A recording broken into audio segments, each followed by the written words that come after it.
तद्वारा बलरामगढ़ समस्त ट्रलर मालिक बुटबुटी मालिक और मत्स्यजीवी मान अवगति निमंते जन दिगला कि बंगोपसागर में सृष्टि होता बात्या जो समुद्र अशांत रुच्च ज्वार सहित 50 ରୁ 60 किलोमीटर वेगर पवन बहब एणु आसंता 24/10/2025 निकटू 30/10/2025 पर्यंत कहीं समुद्र मध्य को माछ धरने को जातु ना। जो मैंने समुद्र मध्य को माछ धरने को जाइछन्ति तुरंत कूल को फेरी आसतु। डंगा जाल सुरक्षित स्थान में रखु। जदि यही नियम अवमानना करती आईन अनुजाई दृढ़ कार्यानुष्ठान ग्रहण करा।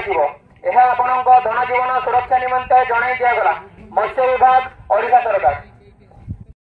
मत्स्यबोधन केन्द्र डंगा मालिक मत्स्यजीवी एवं सोसाइटी कर्मकर्ता मानकर अवगति निमंते जन दि कि समुद्र में सृष्टि होता लघुचाप जनित वर्षा जो समुद्र अशांत रहा सहित प्रबल रु अति प्रबल वर्षा हो। तेणु मत्स्यजीवी भाई मानू चलित मास 26 ରୁ 29 तारीख पर्यंत समुद्र भीतर को माछ मारिया जावाई बारण करागला।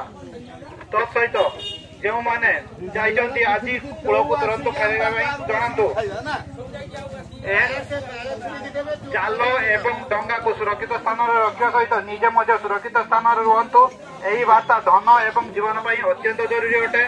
सहकारी मत्स्य अधिकारी सामुद्रिक संप्रसारण चंदनेश्वर। धन्यवाद।